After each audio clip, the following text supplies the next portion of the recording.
नमस्कार दोस्तों, मैं अजय सिंह स्वागत करता हूं आपका आपके अपने चैनल इग्नो वाला पर। स्क्रीन पर आप लोग देख ही पा रहे होंगे, यहां पर एक क्लास खुली हुई है जिसका कोड है BSOE 144 और नाम है रीडिंग एथनोग्राफीज। एथनोग्राफीज में हमें क्या क्या देखना होता है उन सब चीज़ों के बारे में पढ़ेंगे। क्या देखना होता है, कैसे देखना होता है, क्या क्या चीज़ें इसमें इंक्लूडेड होती हैं, वो सारी चीज़ों के बारे में हम इसमें जानेंगे। तो आइए स्टार्ट करते हैं। फर्स्ट क्वेश्चन हमें क्या दिया है, what are the new approaches in ethnography. Ethnography की न्यू अप्रोचेस क्या क्या हैं उनके बारे में हमें जानना है। पहले क्या होती थी, अब क्या होती हैं, उसका थोड़ा सा हम देख लेंगे। एथनोग्राफी पहले तो ये जानते हैं होता क्या है। Ethnography is the study of cultures. कैसे स्टडी करते हैं? थ्रू इमर्जन एंड ऑब्जर्वेशन, उनको ऑब्जर्व करके और इमर्ज करके, जो कि कॉन्स्टेंटली इवॉल्व होती रहती हैं। क्यों? क्योंकि कल्चर हमारे, कोई सा भी कल्चर देख लो, कॉन्स्टेंटली इवॉल्व होता रहता है, नई चीज़ें आती रहती हैं। या कहें कि जो उनका ट्रेडिशनल वे होते हैं चीज़ों को फॉलो करने के, या उनके बिलीफ सिस्टम जो होते हैं ट्रेडिशनल, उनमें थोड़ा बहुत चेंज हमेशा आता रहता है, थोड़ा थोड़ा चेंजेस, उसके बारे में यहाँ पर देखेंगे। पहला पॉइंट आता है हमारा डिजिटल एथनोग्राफी। डिजिटल एथनोग्राफी क्या होती है भाई? नाम से क्या पता चल रहा है, डिजिटली हम इसमें कुछ कर रहे हैं, है ना। स्टडी ऑफ क्या थी? कल्चर। स्टडी ऑफ कल्चर को क्या कहते हैं? एथनोग्राफी। बट यहाँ पर आ रहा है डिजिटल। डिजिटली हम इसको स्टडी को कर रहे हैं। कैसे?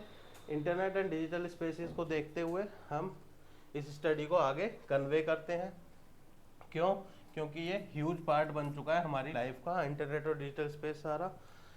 इसमें एथनोग्राफर्स क्या करते हैं? यूजिंग ऑनलाइन टूल्स जैसे और platforms to study how people interact and build communities online. या फिर एग्जामिन करते हैं कैसे हर एक चीज़ को, फ्रॉम ऑनलाइन गेमिंग कल्चर से सोशल मीडिया के यूज़ तक, कि ऑनलाइन गेमिंग कल्चर क्या चल रहा है, लोग किस तरह के गेम खेलना पसंद करते हैं, या किस तरह से उनमें इंटरेक्ट करना पसंद करते हैं, और गेमिंग कल्चर से लेके सोशल मीडिया के यूज़ तक के किस तरह से उसका यूज़ लोग कर रहे हैं, उसमें लोगों के बिहेवियर को स्टडी की जाती है। नेक्स्ट आता है हमारा सेकंड नंबर पे ऑटो एथनोग्राफी। अब ऑटो एथनोग्राफी अपने आप हो रही है, बट इसमें थोड़ा सा ग्लिच है, थोड़ा सा कैच है, वो देख लेते हैं क्या है। ऑटो एथनोग्राफी में क्या होता है? This approach challenges the traditional methods where. Traditional method में क्या होता था? एथनोग्राफर जो है न्यूट्रल ऑब्जर्वर होता था। इस चीज़ को ये चैलेंज करती है। क्या? ऑटो एथनोग्राफी इस चीज़ को चैलेंज करती है कि इसमें जो होता है एथनोग्राफर या रिसर्चर कहीं को, तो वो न्यूट्रल नहीं होता है, वो रिसर्च का पार्ट होता है। Researcher themselves become part of the study. और क्या चीज़ रिफ्लेक्ट करता है वो? अपने ऑन एक्सपीरियंसेस और अपने बायस चीज़ें जो होती हैं उसकी कल्चर के बारे में, उन चीज़ों को इसमें रिफ्लेक्ट करता है। The context of culture they are studying. जो भी कल्चर वो पढ़ रहा होता है उसमें उसकी क्या बायसनेस है, या किस चीज़ को वो ज़्यादा सपोर्ट करता है, कम सपोर्ट करता है, उस चीज़ को भी वो इन्वॉल्व करता है। मतलब रिसर्च का खुद भी एक पार्ट होता है। बाकी रिसर्चेज में क्या होता है, ट्रेडिशनल वेज में रिसर्चर खुद एक पार्ट नहीं होता रिसर्च का, वो बाकी लोगों पर, जिस भी कम्युनिटी के ऊपर वो कर रहा होता है, सोसाइटी के ऊपर कर रहा होता है रिसर्च, उसके लोगों पर वो क्या करता है? ऑब्जर्व करता है, उन पे उसके लोगों को इंटरव्यू करता है, रिसर्च करता है, डाटा का एनालाइज करता है, खुद उसमें इन्वॉल्व नहीं होता, बट इसमें वो खुद भी इन्वॉल्व होता है। नेक्स्ट आता है multi modal ethnography. Multi modal नाम से क्या पता चल रहा है? मल्टी मॉडल, एक से ज़्यादा मॉडल इसमें यूज हो रहे हैं। पहले क्या होता था? Gone are the days of just relying on field notes. वो दिन गए जब खाली फील्ड नोट्स पर रिलाई हुआ जाता था। जो रिसर्च हमने फील्ड पर उतर कर की है उन्हीं नोट्स पर रिलाई हुआ जाता था, वो दिन गए। अब इसमें क्या हो रहा है? फील्ड नोट्स पर तो रिलाई होते ही हैं, बट इसके अलावा मल्टीमीडिया एलिमेंट्स को भी कंसीडर किया जाता है, जैसे फोटोज, वीडियोज, है ना, साउंड स्केप्स। इस तरह की चीज़ों को भी रिसर्च में इंक्लूड किया जाता है into their research to create a richer and more nuanced portrayal of the culture they study. जो भी चीज़ वो पढ़ रहे हैं, जो भी कल्चर के बारे में पढ़ रहे हैं, रिसर्च कर रहे हैं, उसको और डीपली एनालाइज करके उसका एक बहुत रिचर और नुएंस्ड वे में उसको पोर्ट्रे करते हैं, या कहें कि दिखाते हैं। उस रिसर्च जो अपनी रिसर्च होती है उसको बेटर वे में प्रेजेंट करते हैं। किन चीज़ों को एनालाइज करके?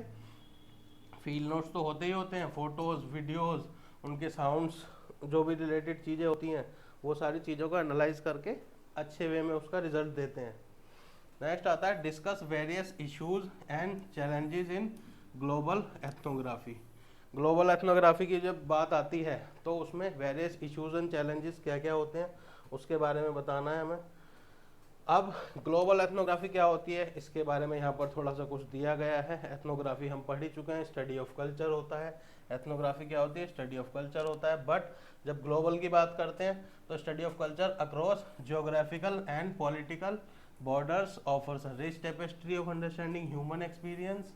वही बात है, मेन चीज इसमें क्या है, जियोग्राफिकल एंड पॉलिटिकल बॉर्डर्स के बाहर की जो चीज़ें होती हैं, मतलब इसमें जियोग्राफिकल पॉलिटिकल बॉर्डर्स को सिर्फ तभी कंसीडर किया जाता है जब किसी पर्टिकुलर कम्युनिटी की बात हो रही होती है, वरना पूरे ग्लोब को ही इसमें, पूरे ग्लोब के जितने भी कल्चर होते हैं सभी को इसमें एक एक करके दो दो करके उसमें एनालाइज किया जाता है, रिसर्च की जाती है उनके ऊपर।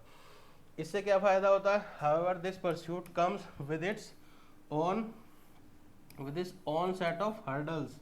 इसमें अपनी ही कुछ कमियां हमें देखने को मिलती हैं। एक तो होता है भाई आप हिस्ट्री में मान लीजिए कोई मॉडर्न हिस्ट्री पढ़ रहे हैं, ठीक है, आपने पढ़ ली, या कहें कि किसी एक कोई बुक उठाई आपने, उसका एक चैप्टर पढ़ लिया, ठीक है, वो इजी लगा आपको क्योंकि एक ही चैप्टर था, 8-10 पेजेस थे उसमें, है ना, अच्छे से समझाया हुआ था, वो ठीक है।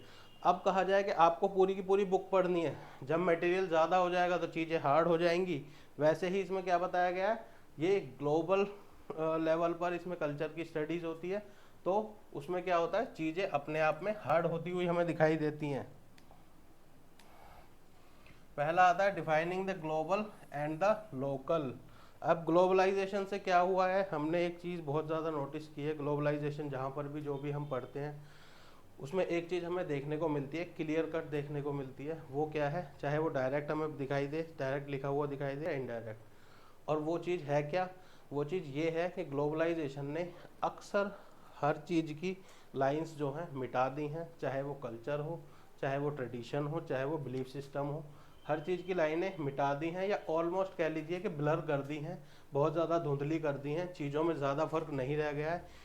एक जगह के लोग दूसरी जगह के लोगों से रिलेट कर पाते हैं, बहुत ज़्यादा रिलेट कर पाते हैं। अब वही चीज़ इसमें क्या हुआ है, बताई गई है, globalization has blurred the lines between distinct culture. अलग अलग कल्चर के बीच में उन्होंने लाइन जो है ब्लर्ड कर दी है। इसमें क्या करते हैं ethnographers, grapple with how to define the unit of study, किस तरह से वो स्टडी करते हैं अपनी। Is it a specific community, क्या वो एक स्पेसिफिक कम्युनिटी है, किसी खास देश के बारे में हो रहा है, क्या वो ट्रांसनेशनल नेटवर्क है, वो उसके बारे में स्टडी हो रही है। इन सब चीज़ों के बारे में क्या होता है, पढ़ने को इसमें एनालाइज किया जाता है। नेक्स्ट चीज़ आती है पावर, पोजिशनैलिटी एंड वॉइस। इसमें देखते हैं क्या क्या बताते हैं ये। इसमें एथनोग्राफर क्या करते हैं, ethnographic research often involves the researcher who may come from a different culture background entering a new community। अब इसमें क्या चीज़ होती है भाई, पावर, पोजिशनैलिटी एंड वॉइस में एक रिसर्चर है, वो किसी और कम्युनिटी का है, जिस पर रिसर्च कर रहा है वो कोई और कम्युनिटी है, उसमें आकर वो उसको रिसर्च चालू करता है। ऐसे में कुछ इश्यूज हमें देखने को मिलते हैं। क्या इश्यूज देखने को मिलते हैं हमें इसमें, इश्यूज हमारे ये देखने को मिलते हैं जब कोई दूसरी कम्युनिटी का रिसर्चर आकर हमारी कम्युनिटी पर रिसर्च करता है। एक तो ट्रस्ट इश्यूज होते हैं, लोग उसको सारी चीज़ें सही क्यों बताएंगे, गलत गलत चीज़ें छुपा लेंगे, उससे नहीं बताएंगे। दूसरी चीज़ें, अगर उसने कुछ ऐसा सेंसिटिव चीज़ कह दी या ऐसी सेंसिटिव चीज़ अपनी रिसर्च में लिख दी जो बाद में सामने आई, तो उसके लिए भी दिक्कत हो सकती है, कन्फ्लिक्ट वहाँ पर देखने को हमें मिल सकता है। कोई गलत चीज़ उसने लिख दी तो ये सारी चीज़ें क्या है, हमारी चैलेंजेस में आती हैं। और भी इसके वेरियस चैलेंजेस हो सकते हैं, फिलहाल हमें यही दो याद रखने हैं। एथिकल कंसीडरेशंस, ये क्या होती हैं भाई एथिकल कंसीडरेशन, ठीक, इसमें क्या होता है, जितने भी जो रिसर्चर के जो भी एथिक्स होते हैं, एज अ ह्यूमन जो एक एथिक्स होने चाहिए एक रिसर्चर में, क्यों, क्योंकि रिसर्चर भी तो ह्यूमन ही है, उसमें एज अ ह्यूमन जितने भी एथिक्स होने चाहिए वो हैं या नहीं है, वो उन चीज़ों को कैसे फॉलो करता है, ये इसमें बताया गया है। एथनोग्राफिक रिसर्च क्या करती है, ऑफन इन्वॉल्व्स सेंसिटिव टॉपिक्स। इसमें ज़्यादातर सेंसिटिव टॉपिक होते हैं। जब कल्चर की बात कर रहे हैं हम, किसी का कल्चर पे हम रिसर्च कर रहे हैं, माने कल्चर में मेन चीज़ क्या आती है, रिलीजन, उनके बिलीव्स, उनके कस्टम्स, उनके ट्रेडिशनल चीज़ें आती हैं। तो ये क्या हो जाते हैं, बहुत ज़्यादा सेंसिटिव टॉपिक्स हो जाते हैं। सेंसिटिव टॉपिक्स होते हैं उसमें, इनके बारे में हमें उनका कंसर्ट लेना चाहिए, जो भी रिसर्च में हमने पाया है, जैसे मैं एक रिसर्चर हूँ, मैंने कुछ रिसर्च में पाया है, उसको मैं पब्लिश करने से पहले कंसेंट लेना चाहिए मुझे टू द रिलेटिव कम्युनिटी, जिस कम्युनिटी पर या जिस कल्चर पर मैंने रिसर्च की है उसके बारे में कुछ भी लिखने से पहले मुझे कंसेंट करना चाहिए उनसे कि मैं लिख दूं या नहीं लिख दूं ये चीज़। उनकी अनोनिमिटी को प्रोटेक्ट करना चाहिए। अनोनिमिटी मतलब उनका नाम पता उजागर नहीं करना चाहिए, उनके बारे में बस मेजर चीज़ें बताकर छोड़ देना चाहिए। पर्सनल इन्फॉर्मेशन उनके बारे में कहें तो नहीं बतानी चाहिए। Navigating complex cultural protocols become Paramount, ये भी इसमें बताया गया। कॉम्प्लेक्स कल्चरल प्रोटोकॉल्स क्या होते हैं, बहुत ज़्यादा इंपॉर्टेंट उसमें हो जाते हैं। नेक्स्ट आता है हमारा in what way is scientific ethnography different from interpretative ethnography. Interpretative ethnography से कैसे अलग है हमारी साइंटिफिक एथनोग्राफी, उसको देख लेंगे हम। नाम से कुछ कुछ पता चल रहा है भाई हमें। ये इसका एक छोटा सा इंट्रोडक्शन है। साइंटिफिक एथनोग्राफी और ये इंटरप्रेटेटिव एथनोग्राफी दोनों अलग अलग चीज़ों को अप्रोच करती हैं या अलग अलग चीज़ों को पोर्ट्रे करती हैं, शो करती हैं। ये सारी चीज़ें इसमें बताई गई हैं। की डिफरेंसेस इसके क्या क्या हैं वो बताए गए हैं। पहले साइंटिफिक एथनोग्राफी के बारे में बताया गया है, वो हम थोड़ा सा जान लेते हैं। साइंटिफिक एथनोग्राफी जैसा कि नाम से पता चल रहा है, फर्स्ट आता है इसमें इसके गोल्स क्या क्या हैं। क्या क्या गोल्स होंगे भाई, नाम से क्या पता चल रहा है, साइंटिफिक गोल्स होंगे इसके, या तो फिर साइंस से रिलेटेड इसके गोल्स होंगे।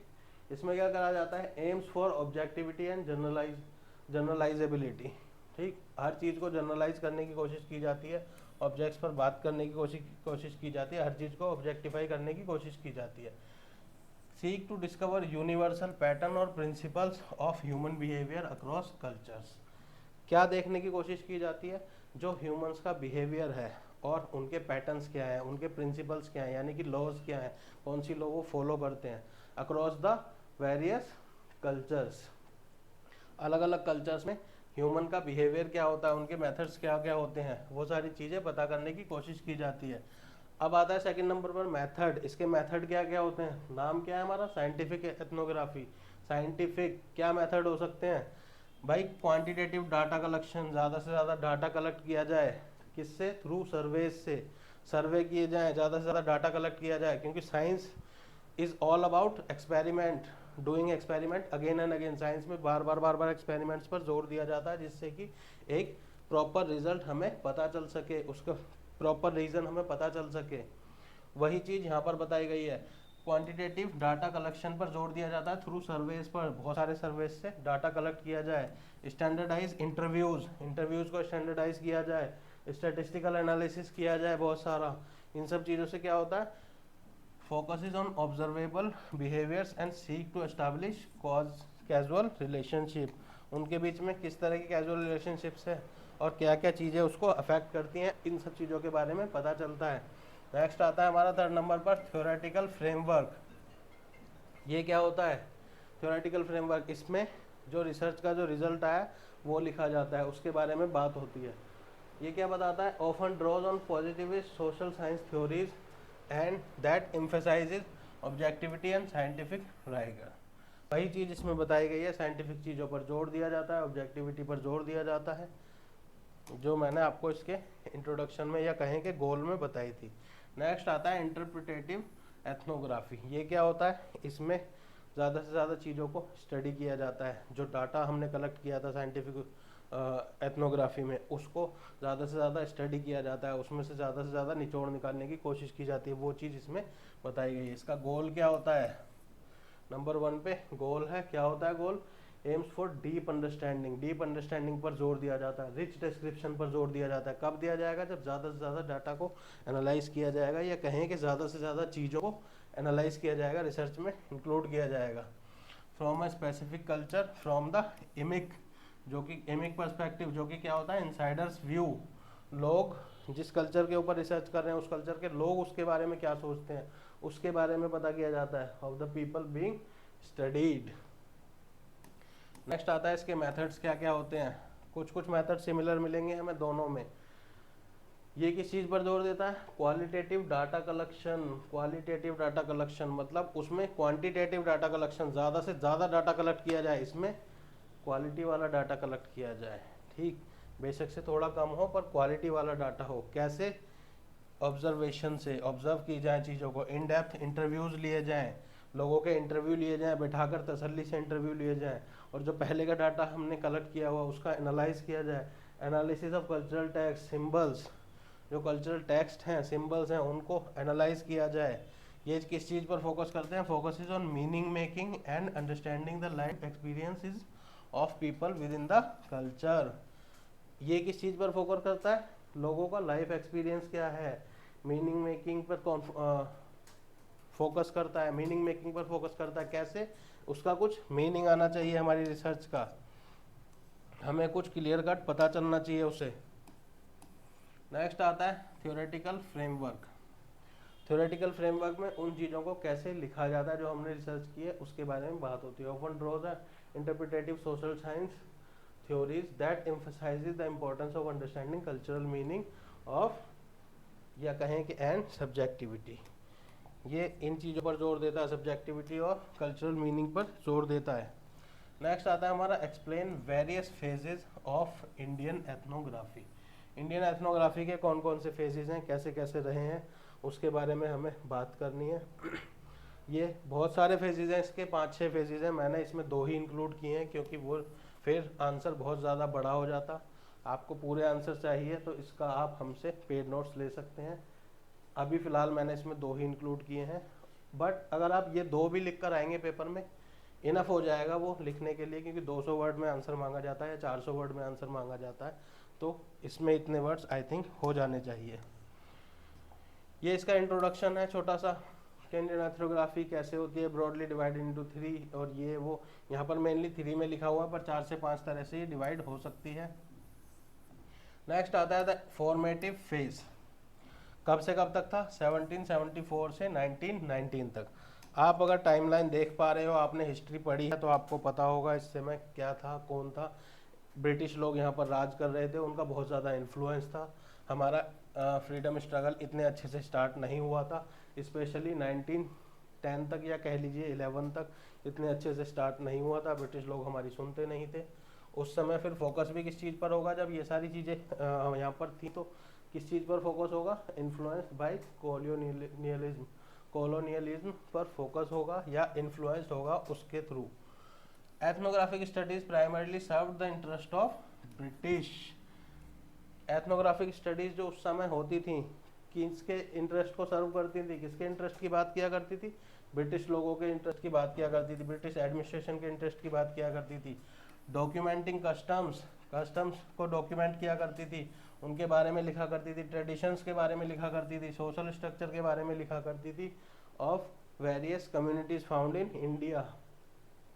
पर्टिकुलरली किसकी बात होती थी? ट्राइब्स की बात होती थी, जनजातियों की बात होती थी, क्योंकि वहाँ से कच्चा माल इन्हें बहुत ज़्यादा मिला करता था। मेथड क्या क्या होते थे इसके? मेथड क्या क्या होते थे इसके भाई?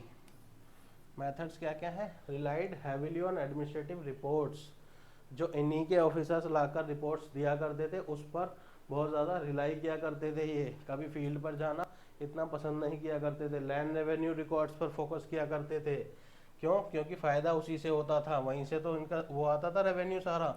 सर्वेज करवाया करते थे किस चीज़ के बारे में? ऑब्वियसली लैंड रेवेन्यूज़ के बारे में सर्वे कराया करते थे, और जो भी इनकी इकोनॉमिक तौर पर इनको फ़ायदा देने वाली चीज़ें होती थी उन पर ये फोकस कराया करते थे।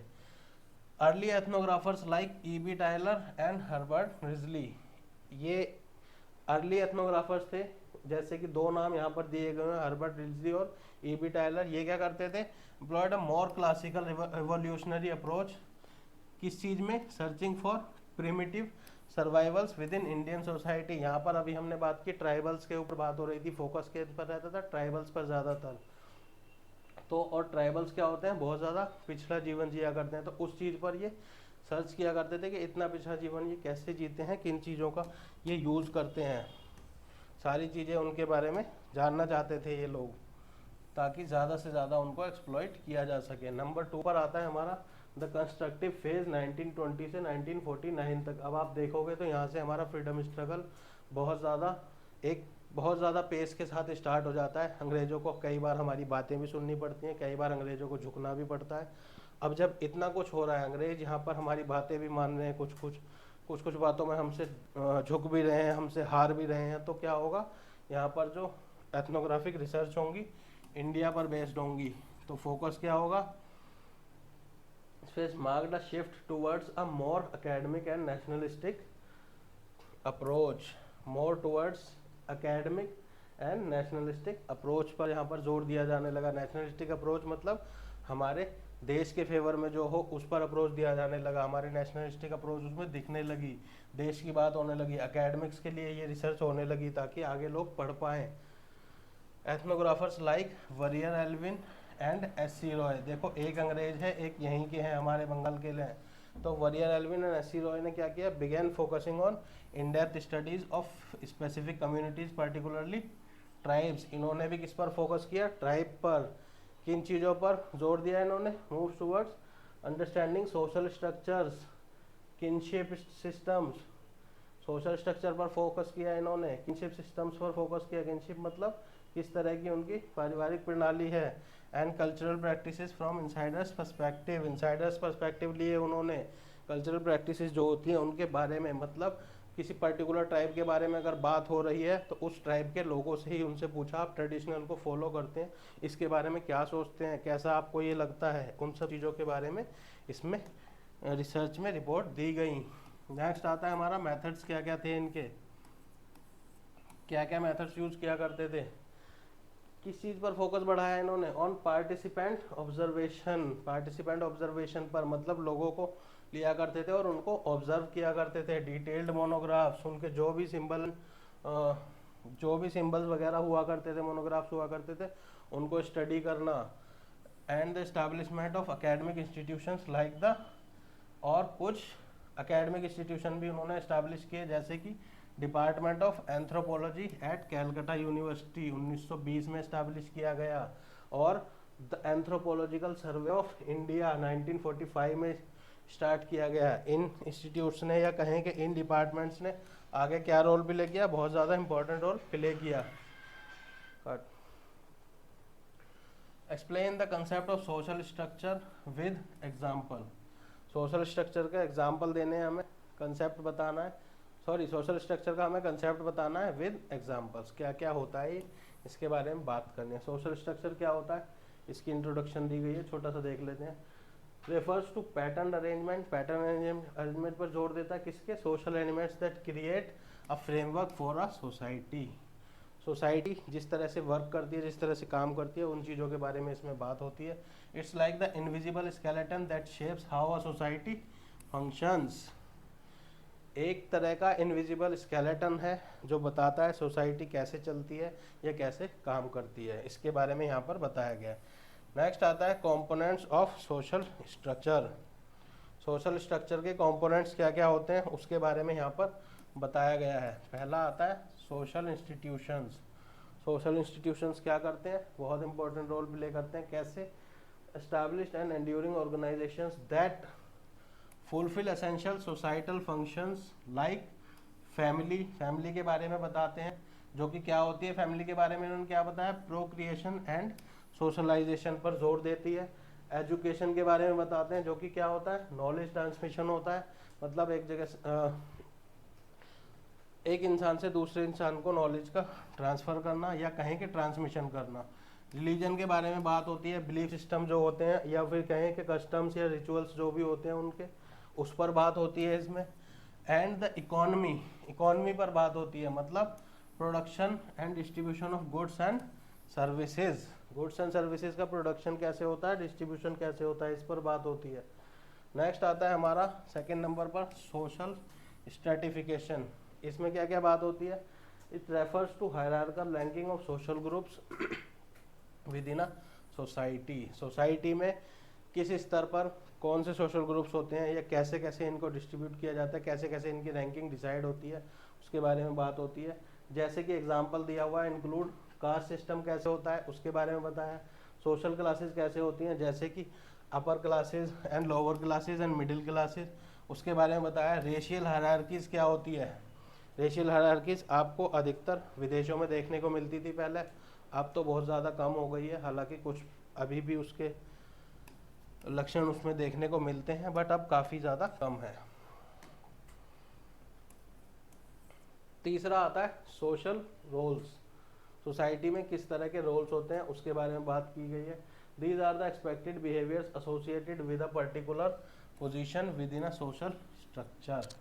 क्या बताया गया है इसमें? एक्सपेक्टेड बिहेवियर के बारे में बात की गई है with in a particular position within a social structure. एक सोशल स्ट्रक्चर में किस तरह के बिहेवियर होते हैं, लोगों के किस तरह के एक्सपेक्टेड बिहेवियर होते हैं, उसके बारे में बात की गई है। एक एग्जांपल दिया गया है, जैसे कि a teacher has the role of educating students. Teacher का रोल क्या होता है? बच्चों को पढ़ाना, जैसे मैं अभी आपको पढ़ा रहा हूँ। डॉक्टर का रोल क्या होता है? Has the role of treating patients. Doctor जैसे पेशेंट्स को ट्रीट करते हैं, वो उनका रोल होता है सोसाइटी में।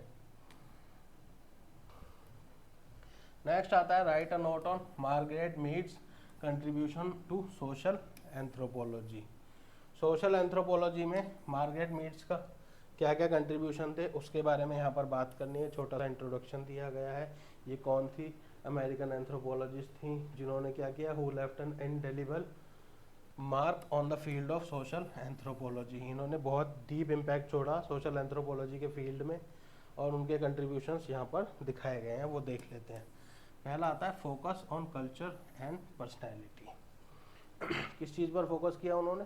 Focus on culture and personality. पहला तो देख लेते हैं उनकी कौन सी स्टडीज़ के बारे में बात हो रही है। Her studies in Samoa and New Guinea. Samoa क्या है? अमेरिका में ही एक जगह है जहाँ पे अक्सर ब्लैक ट्राइब्स के लोग देखने को मिलते हैं, ब्लैक पीपल वहाँ पे देखने को मिलते हैं।